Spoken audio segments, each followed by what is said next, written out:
Hello there, dear friends, and welcome to the Relaxed Fantasy Review. Today we're going to be looking at spells that you find on the Cleric spell list, and my personal pick for the top 5 cantrips that clerics can learn.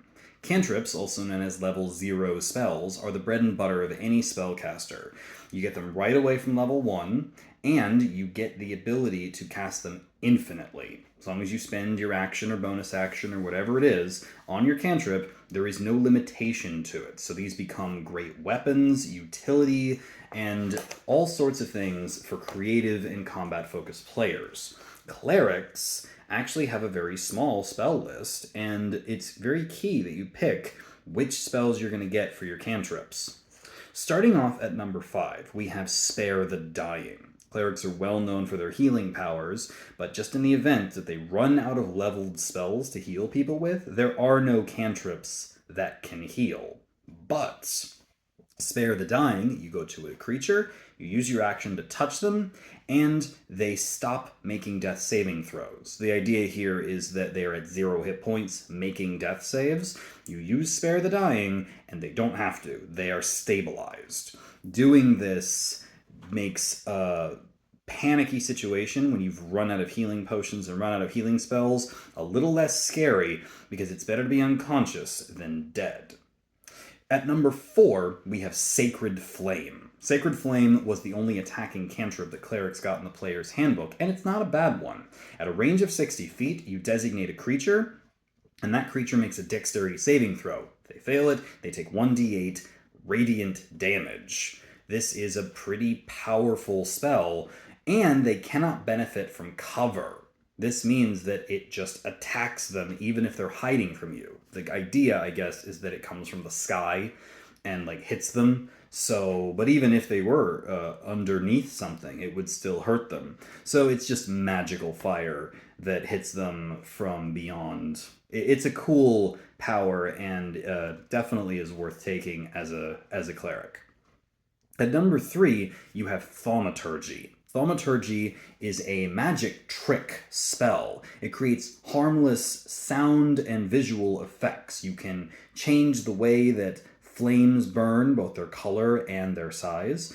You can change the way your voice sounds, making it boom magically. You can make other sounds, like the cry of a raven or an ominous whisper. You can slam doors shut or open, although they can't hurt people doing this, or even create tremors in the ground. Thaumaturgy is a very intimidating spell, and although none of the effects can hurt anyone, they can certainly scare them. And with a range of 30 feet, that's a pretty handy illusion spell. Then, at place number 2, you have Toll the Dead, arguably the best cleric damaging cantrip. Toll the Dead, simply, you point at a creature within 60 feet and they hear a bell sound. They make a wisdom save, and if they fail it, they take 1d8 damage unless they are not at maximum hit points. So if they've already been hurt by something, then they take 1d12 damage, making it the strongest cantrip in the game for pure dice rolling, the biggest die. It rolls the d12.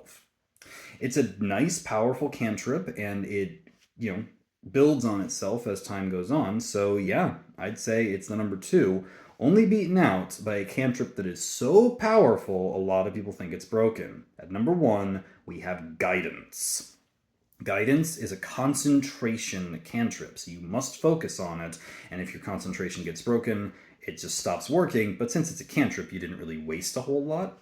You touch someone, and you bless them with Guidance. Doing this allows them to add a d4 to the next skill check they will do within the next minute. So, if someone's about to do something that they really have to stick, or that's really difficult, you can give them a tiny blessing, and they get an extra d4, which adds a couple points to any skill check. And there is no limit to how many times you can use Guidance. You can only use it once at a time, but you can do it over and over and over again, basically buffing any skill check that you have the foresight to use Guidance beforehand.